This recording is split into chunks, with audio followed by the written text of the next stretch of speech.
지난주부터 우리는 믿음의 용사 다윗이라는 제목으로 다윗의 삶 가운데 역사하신 하나님을 함께 묵상하고 있습니다.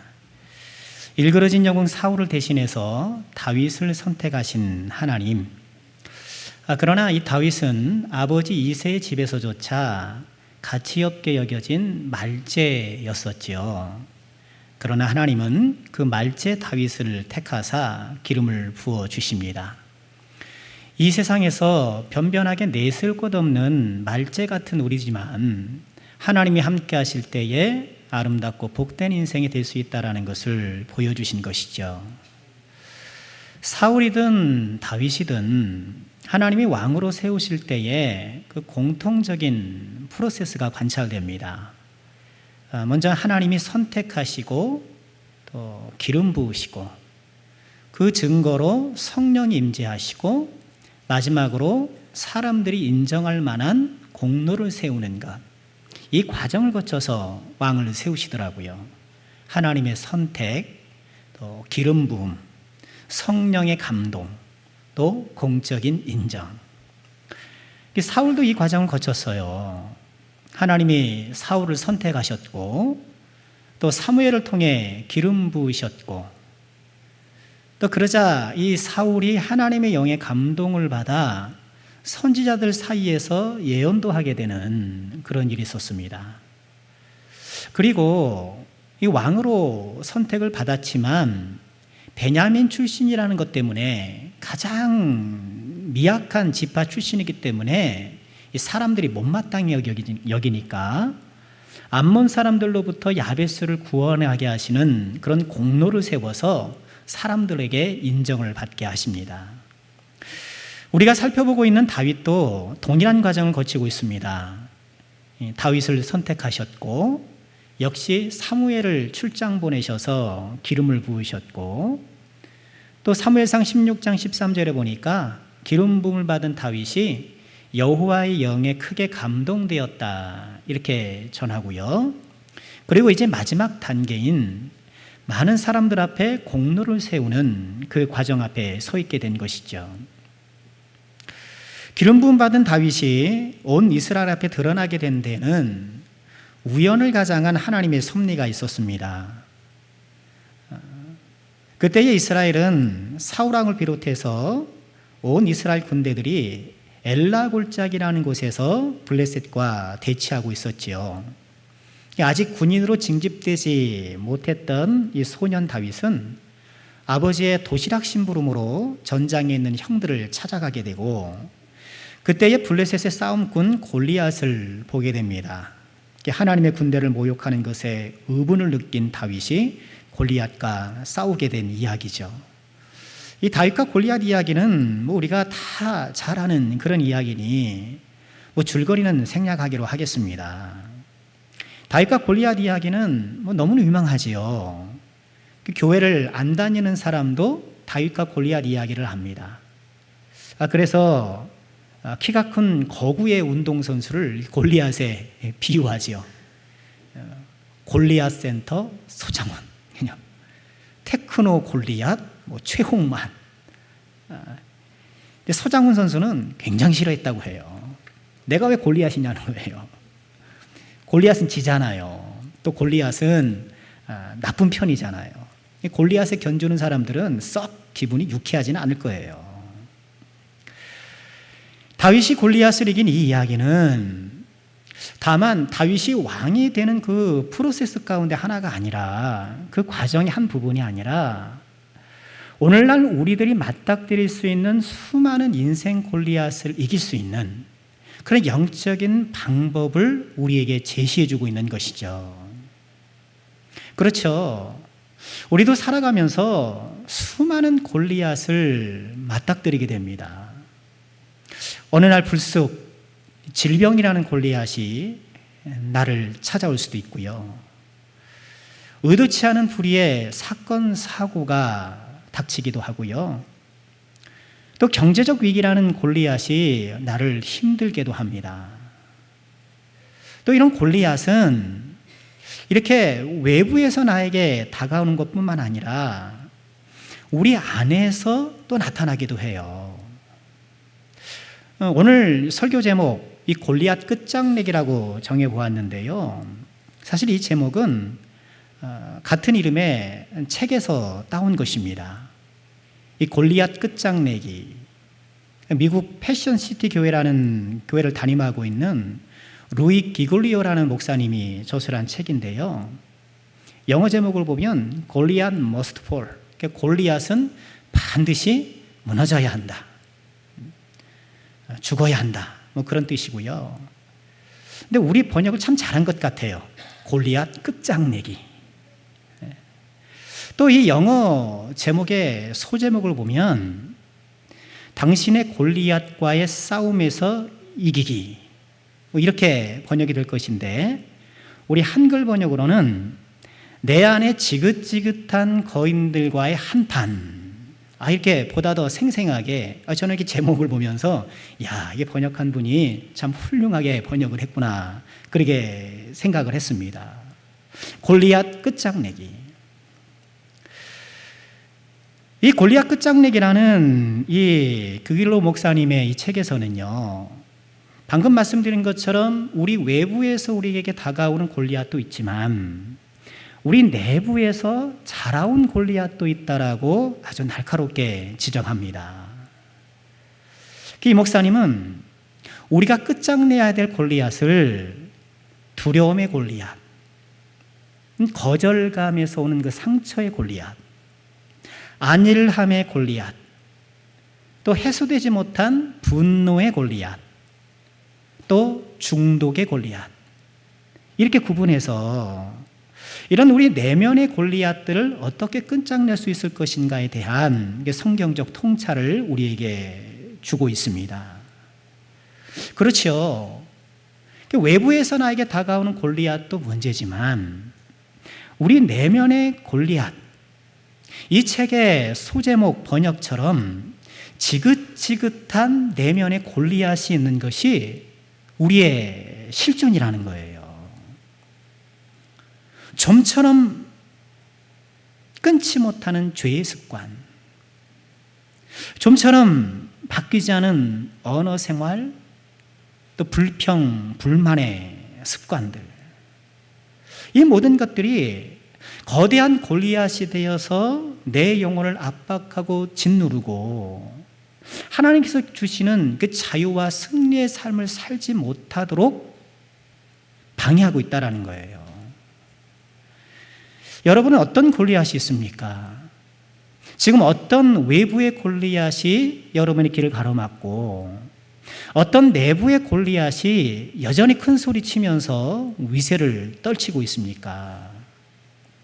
오늘 말씀을 통해서 이 골리앗들을 이겨내는 방법을 터득하고 이 지긋지긋한 골리앗을 끝장내는 저와 여러분, 우리 모두가 될 수 있기를 주님의 이름으로 축원합니다. 그러면 우리는 어떻게 이 골리앗들을 끝장낼 수 있을까요? 첫 번째는요, 애완 골리앗을 키우지 말아야 합니다.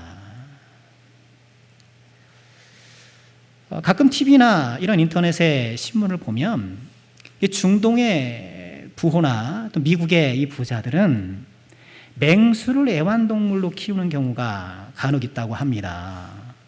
어린 사자나 호랑이, 이런 맹수들을 이렇게 데리고 와서 길들여 키우는 것이죠. 끌고 다니면 사람들이 깜짝깜짝 놀라잖아요. 또 그게 재밌는 모양이에요. 인터넷 쇼핑몰에서 몇 번의 클릭이면 이 애완맹수를 구입할 수 있다고 하는데요. 미국의 부호들이 호랑이들을 참 많이 키운다고 하는데 미국 내의 애완 호랑이 숫자가 약 7,000마리, 그리고 야생에 자라고 있는 호랑이 숫자는 3,500마리에 불과하다는 거예요. 그러니 아시아 전역에 야생하는 그 호랑이들보다 미국 가정에서 키우는 호랑이가 훨씬 더 많다는 거예요. 이렇다 보니까 이 애완맹수로 인한 사고도 끊이지 않는다고 합니다. 2017년 그 체코에서 한 사람은 집에서 기르던 사자에게 사지를 찢겨서 그만 죽고 말았고요. 아랍에미리트에서도 집에서 키우던 표범이 가정부를 덮쳐서 죽게 했던 그런 일도 있었다고 합니다. 그래서 이 아랍에미리트에서는 애완맹수를 기르는 것을 법적으로 규제하기 시작했고요. 만약 다른 사람을 죽게 하면은 그 주인에게 종신형을 처하게 하는 그런 법도 제정되었다고 합니다. 이 루이 기글로이 목사님은 그분의 책에서 이렇게 사람들이 애완맹수를 키우듯이 애완 골리앗을 키우고 있다라고 지적해요. 골리앗이 처음부터 거인은 아니었잖아요. 엄마 뱃속에서부터 날 때부터 거인인가요? 아니죠. 조금 우량할 수 있을지는 모르겠지만 골리앗도 역시 작은 아기에서부터 시작된 것이죠. 어린 맹수를 들여놓고 그 맹수를 내가 능히 통제하고 관리할 수 있다라고 이렇게 무모한 생각을 하고 그러다가 그 자라난 맹수에게 그만 목덜미가 물리는 것처럼 이 작은 수준에 있었던 이 골리앗을 내가 통제할 수 있다, 관리할 수 있다라고 자만하여서 그것을 나도 모르게 애완 골리앗으로 키우겠다라는 거예요. 그러면서 이 목사님은 자기 이야기를 고백하는데요. 이분이 심한 불안과 우울증으로 병원 치료를 받고 있다. 그렇게 얘기를 합니다. 여기서 우리가 좀 잠시 생각해야 될 것은요. 간혹 우리 그리스도인들 중에서는 이런 불안과 우울증과 같은 이 심리적 증상을 믿음이 없는 것으로 이렇게 간주하는 경향이 있는데 그것은 정말 잘못된 생각입니다. 믿음이 없으니까 불안하지.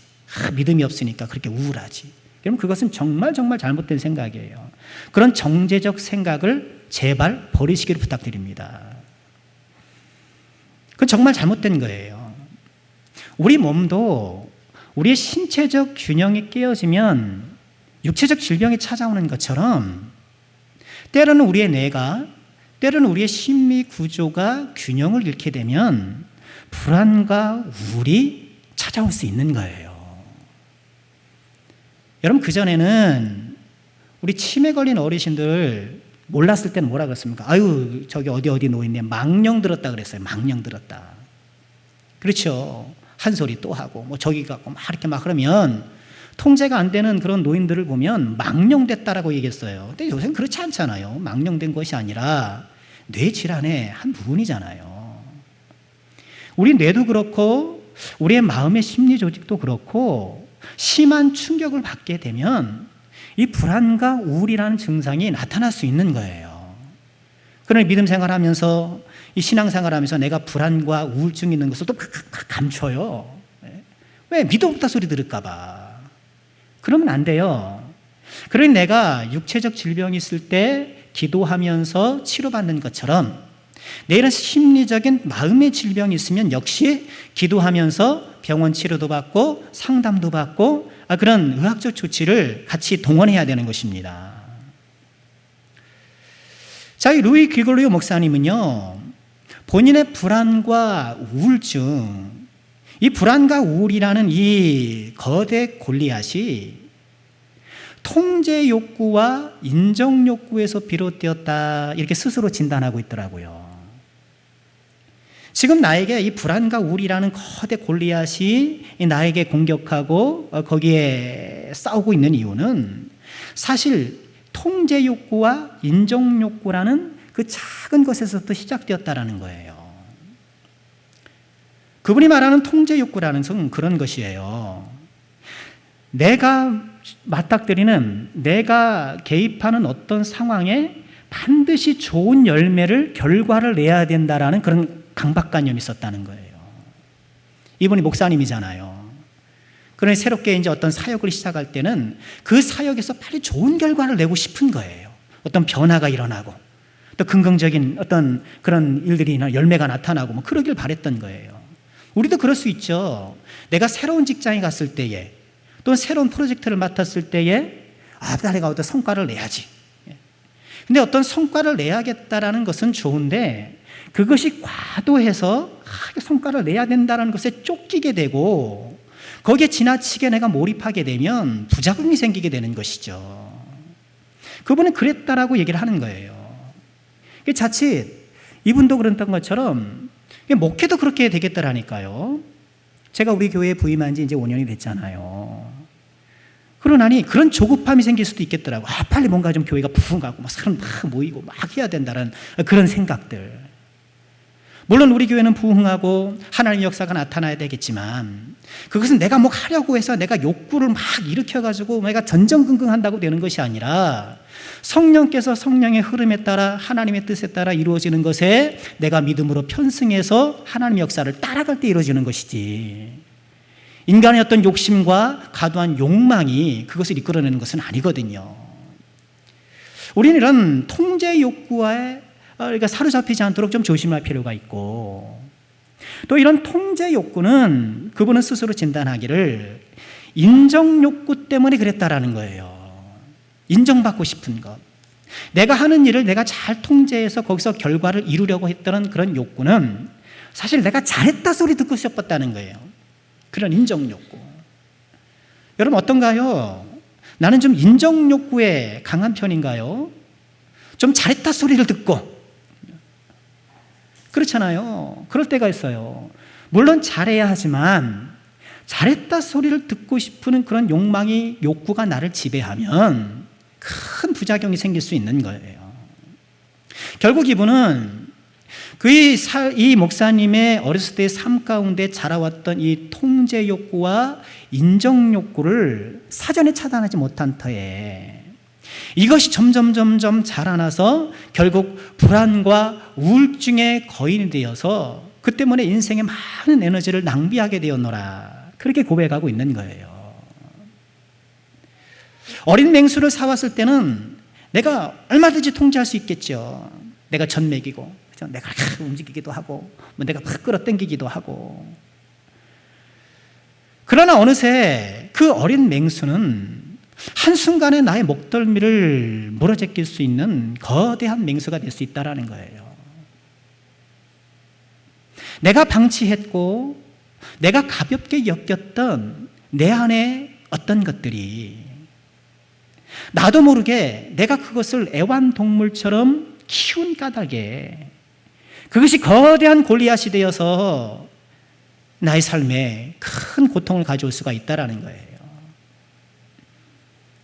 중독이라는 이 골리앗이 그렇잖아요. 알코올 중독은 한 잔, 두 잔에서부터 시작되는 거잖아요. 음란물 중독도 한 번도 스쩍스쩍 본 것에서부터 시작되는 거예요. 내 안에 자라고 있는 내 안에 나도 모르게 애완동물처럼 양육되고 있는 골리앗은 혹시나 없는가?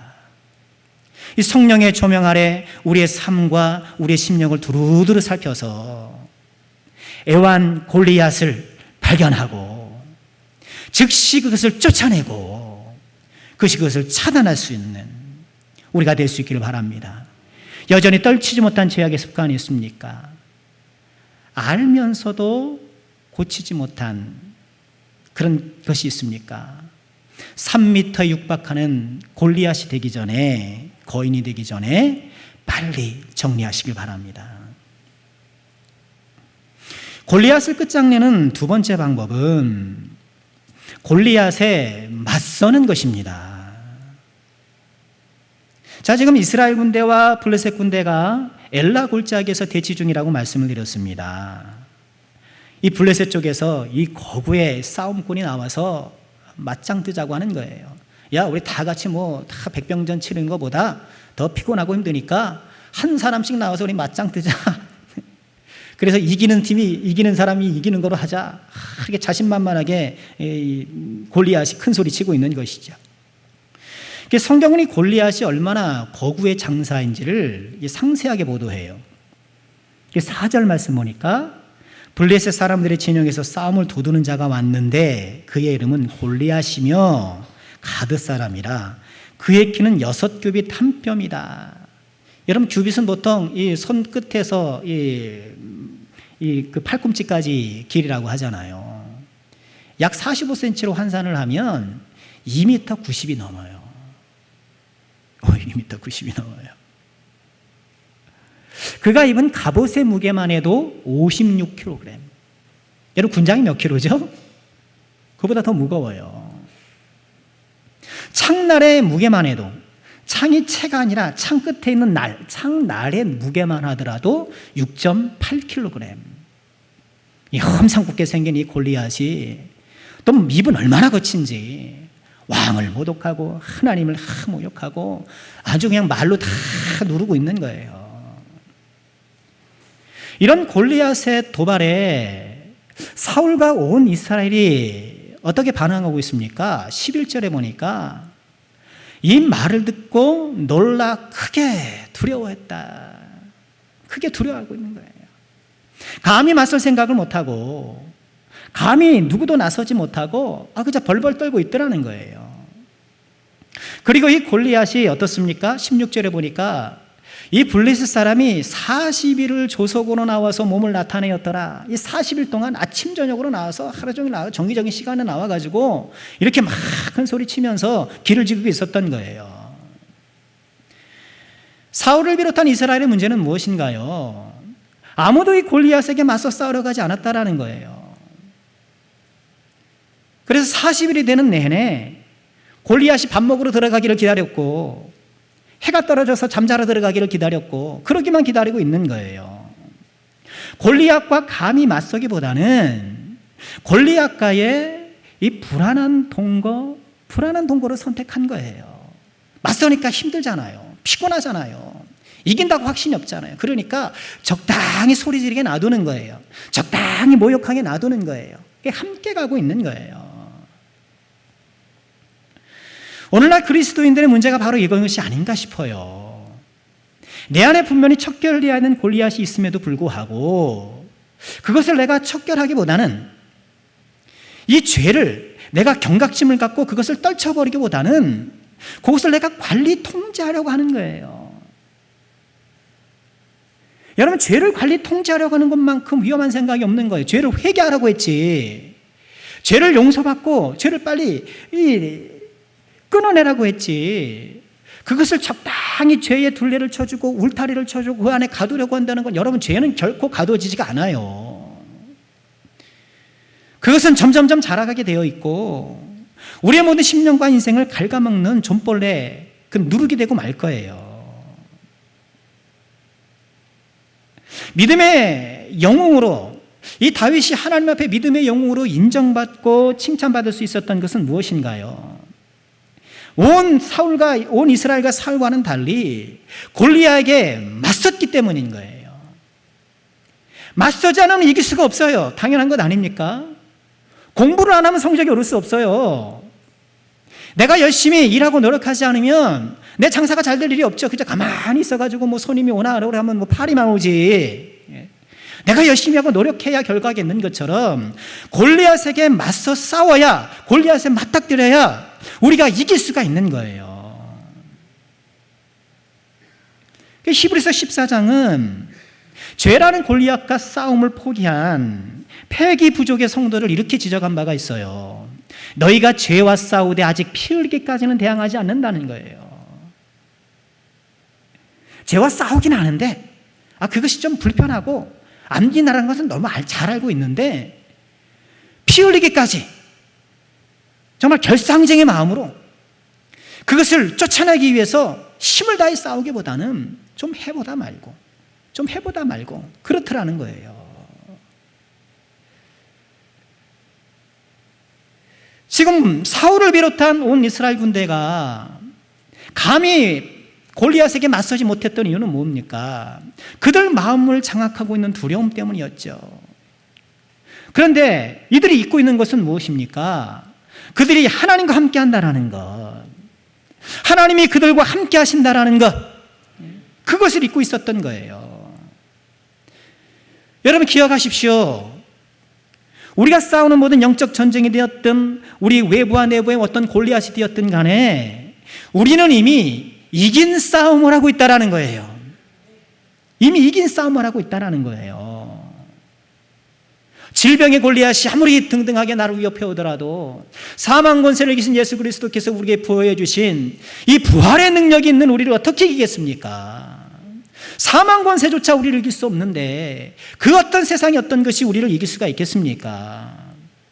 그래서 로마서 8장 35절 이하에 이렇게 말씀하죠. 우리 함께 읽어볼까요? 누가 우리를 그리스도의 사랑에서 끊으리요? 환난이나 곤고나 박해나 기근이나 적신이나 위험이나 칼이랴. 37절, 그러나 이 모든 일에 우리를 사랑하시는 이로 말미암아 우리가 넉넉히 이기느니라. 무엇이 우리를 그리스도의 사랑에서 끊겠느냐? 환곤박 기적의 칼. 환난이나 곤고나 박해나 기근이나 적신이나 위험이나 칼이랴. 환곤박 기적의 칼이 우리를 위협한다 하더라도, 왜요? 그리스도께서 이미 이기셨기 때문에. 이 골리앗과의 싸움에서 다윗이 나중에 보면 이 골리앗의 목을 베잖아요. 야, 우리 끔찍하네 막 이러지만, 그죠? 골리앗의 목을 베는데, 여러분 골리앗의 목은 어디서 베어졌습니까?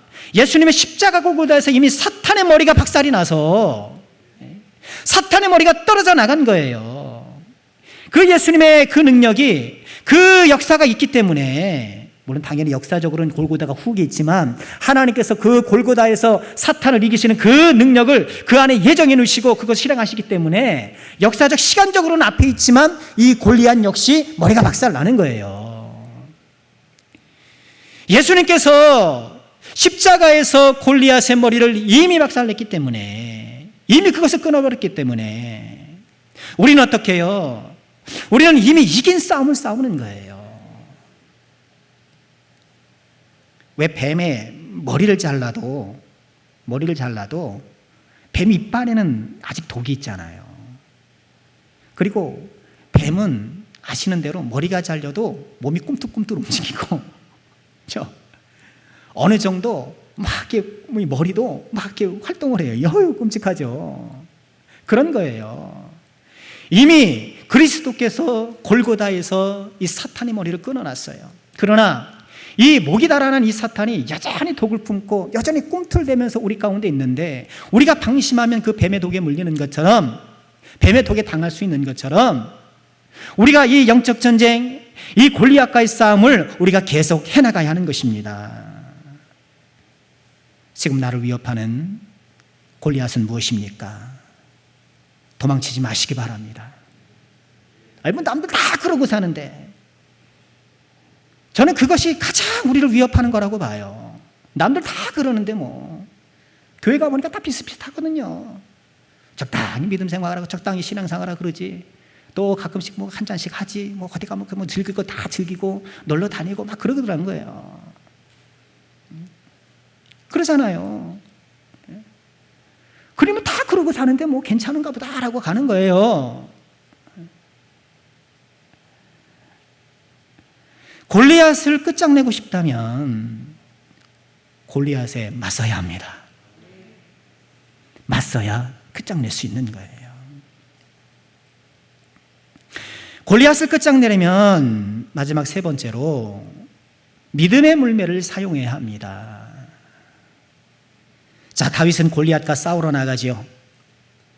사울이 얘기를 들어보니까, 아니 왜 다윗이라는 애가 골리앗과 맞서겠다라고 나선 거예요. 아무도 다 나서지 않고 그냥 다 숨지고 있는데, 웬 이 어린 소년이 나타나니, 그런데 아주 자신만만해 하거든요. 그래서 결국 그를 내보내기로 합니다. 그러면서 이 사울이 자기 갑옷을 내주죠. 39절에 보니 이렇게 말하죠. 다윗이 칼을 군복이에 차고는 익숙하지 못함으로 시험적으로 걸어보다가 사울에게 말하되 익숙하지 못하니 이것을 입고 가지 못하겠나이다 하고 곧 벗었다, 이렇게 말합니다. 이 사울이 갑옷을 주니까 당연히 익숙하지 않겠죠. 갑옷을 입어봤겠습니까? 칼을 차봤겠습니까? 오히려 더 거추장스럽기만 한 거예요. 참고로 이 말씀은요, 아주 중요한 암시가 담겨 있는 거예요. 다윗이 사울의 갑옷을 벗었다고 하는 것은 이제 다윗은 사울과는 다른 왕이 된다라는 거예요. 사울의 영향력 아래 있는 이 사울의 연장선상에 있는 그런 왕이 아니라 새로운 왕, 사울과의 연관고리가 차단되어 있는 새로 시작되는 왕이라는 것을 이것으로 암시하는 거예요. 다윗에게 익숙한 것은 따로 있었습니다. 그것은 바로 물레였습니다. 양떼를 지킬 때에 사자와 곰을 때려잡던 그런 물매가 그에게 더 익숙한 것이었어요. 다윗은 사울의 갑옷을 벗고 곧장 가까운 시냇가로 달려갑니다. 그리고 무릎을 꿇고 시냇가에서 매끄러운 돌 5을 골라 주머니에 담습니다. 우리가 지난 특세 때도 이 말씀 묵상했었잖아요. 매끄러운 돌 5개를 딱 주는 거예요. 돌에 감촉을, 매끄럽다고 했으니까 감촉을 시험했겠죠. 물매로 던져야 했으니까 너무 무거워서도 안 되고 너무 가벼워서도 안 되겠죠. 그 표면과 무게를 이렇게 가늠하면서 적당하다고 생각되는 이 물맷돌, 매끄러운 돌 5개를 주머니에 넣는 거예요. 그러니 우리가 인생 골리앗을 만나면 때로는 이처럼 매끄러운 돌을 준비해야 될 때가 있는 거예요. 그리고 우리는 믿음의 방법 그런다고 해서 그죠? 전혀 세상의 이런 그 도구나 방법들을 도외시해서는 안 돼요. 우리가 질병이라는 골리앗을 만나면 어떻습니까? 어떤 병원이 매끄러운지, 어떤 치료법이 매끄러운 돌인지 우리가 가늠하면서 우리가 선택하고 우리가 연구하고 이렇게 준비하는 거예요. 당연히 그래야 되는 거예요. 내가 인생 환난을 만날 때 이것을 어떻게 돌파할 수 있는 것인가, 이런 매끄러운 돌은 무엇인가 내가 잘 선별해가지고 내가 준비해야 되는 거예요. 우리 지구교회가 지금 기도하는 것도 마찬가지 아닙니까? 이제 22일이 되면 이제 모든 것이 이제 다 끝나게 되는 거예요. 우리가 할 말, 저쪽이 할 말은 이제 다 하는 거예요. 그리고 그것을 종합해서 이제 판사가 이제 판결을 할 터인데 판결을 언제 할지는 모르겠습니다. 뭐 그 다음날 할 수도 있겠고 뭐 언제 할 수도 있는지 모르겠는데요. 지금까지 우리는 나름대로 우리의 물매를 준비했던 거예요. 어떤 것이 더 매끄러울까? 어떤 것이 더 적절할까? 이런저런 물매들을 골라가지고 우리 재고해 놓고 열심히 골리앗과 맞서보려고 했던 것이죠. 다윗은 지금 자신에게 익숙한 물매를 두고 골리앗을 향해 나아갑니다. 그러나 이 물매는 그냥 물매가 아닌 거예요. 사자와 곰을 때려잡았다라는 그런 경험이 있다고 해서 그냥 그런 인간적인 물매가 결코 아닌 거예요. 다윗은 물매를 들고 나가지만 45절에 이렇게 고백합니다. 다윗이 블레셋 사람에게 이르되 너는 칼과 창과 단창으로 내게 나오나 나는 만군의 여호와 이름 곧 내가 모욕하는 이스라엘 군대의 하나님의 이름으로 내게 나아가노라.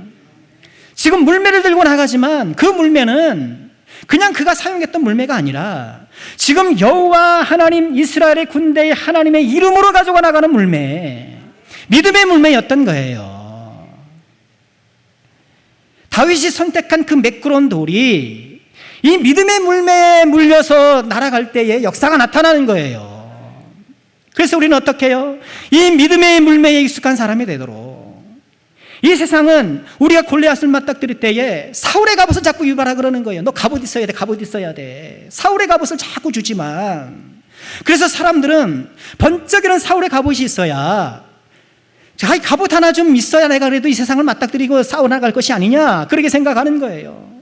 내가 갑옷이 없는 것 때문에 내가 절망하고 내 갑옷이 약한 것 때문에 실망하고 그러나 이때나 지금이나 하나님은 사울의 갑옷에 익숙한 자가 아니라 믿음의 물매에 익숙한 사람을 사용하여서 역사를 나타내는 줄 믿으시길 바랍니다. 우리의 믿음의 물매가 얼마나 중요한가. 그러므로 우리는 어떻게 해요? 다윗이 그랬던 것처럼 평소에 물매 훈련을 해야 되는 거예요. 기도의 물매를, 말씀 묵상의 물매를, 예배의 물매를, 또 사랑과 섬김의 물매를 계속 훈련해야 되는 거예요. 여러분 사랑과 섬김도 훈련해야 되는 거예요. 착각하지 마세요. 어떤 사람들은 내 마음이 뭐 이래서 한다고 생각을 해요. 내 마음이 사랑이 넘치고 뭐 섬김이 넘쳐야 된다? 여러분 그럼 우리가 죽을 때까지 아무것도 못합니다. 이 세상 끝날 때까지 아무것도 못해요. 마음에 이 그릇에 감정이 채워질 것까지 기다리기에는 안 그래요. 하나님께서 우리에게 사랑을 훈련하게 하시고 섬김을 훈련하게 하시는 거예요. 그럴 때 내 안에 이 사랑과 섬김도 차오르는 거예요. 이렇게 평소에 경건의 훈련을 통하여서 이 사랑과 섬김의 훈련을 통하여서 내가 물매를 잘 단련했고 물매에 익숙한 사람이 되었을 때에 그래서 디모데전서 4장 8절에 뭐라고 말씀을 하시나요? 육체의 연단은 약간의 육이 있으나 경건의 연단은 범사에 유익하니 금생과 내생의 약속이 있느니라. 물매 훈련을 우리가 해야 되는 거예요. 오늘 너무너무 잘 오신 거예요.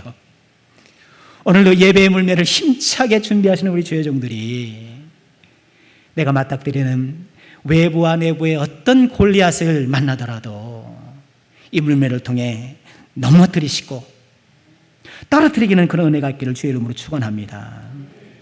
싸움의 결과가 어떻게 됐나요? 다윗이 골라 준비했던 매끄러운 돌이 그 믿음의 물매에 물려 날아가자 골리앗의 이마에 탁 꼈어요. 놀라운 역사죠. 골리앗은 중무장했습니다. 이 사람은 2m 90의 거구임에도 불구하고 이 성경을 보면 갑옷을 다 입고요, 투구도 쓰고요, 또 앞에는 방패 든 자를 두고 작은 방패 든 자, 큰 방패 든 자가 앞에 다 그걸 호위하고 있는 거예요. 그래서 이 앞에 방패 든 사람은 상대방이 창곡하고 가면 대신 막아주고, 또 전장에서는 화살이 막 어디서 막 날아올 수 있잖아요.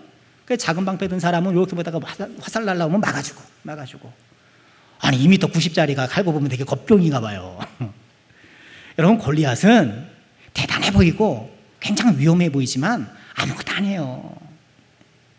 지가 겁이 많으니까 그렇게 갑옷으로 칭칭 두르고 이렇게 사람을 대동하고 그렇게 나오는 것이죠. 다윗이 준비했던 매끄러운 돌이 믿음의 물매에 물려 던져졌더니 49절에 이렇게 말씀을 합니다. 손을 주머니에 넣어 돌을 가지고 물매로 던져 블레셋 사람의 이마를 치매 돌이 그의 이마에 박히니 땅에 엎드러지니라. 땅에 엎드러지니라. 여러분, 엎드러지니라 이 표현은요, 그 원문대로 직역하면 얼굴을 땅에 댔다 이런 얘기예요. 얼굴을 땅에 댔다. 그리고 얼굴을 땅에 댔다라는 이 표현은 다른 성경의 여러 용례를 보면 절한다, 경배한다는 거예요. 그러니까 우리 성경은 엎드러졌다라는 이 골리앗의 이런 최후의 모습을 통해서 그가 지금 하나님을 모욕하고 이스라엘 군대를 모욕했으나 결국은 하나님 앞에 절하는 모양새로 죽었다, 이러면서 하나님의 승리를 선언하고 있는 거예요. 말씀을 마치고자 합니다. 다윗의 승리는 사실상 다윗의 승리가 아니라 누구의 승리였나요? 하나님의 승리였어요.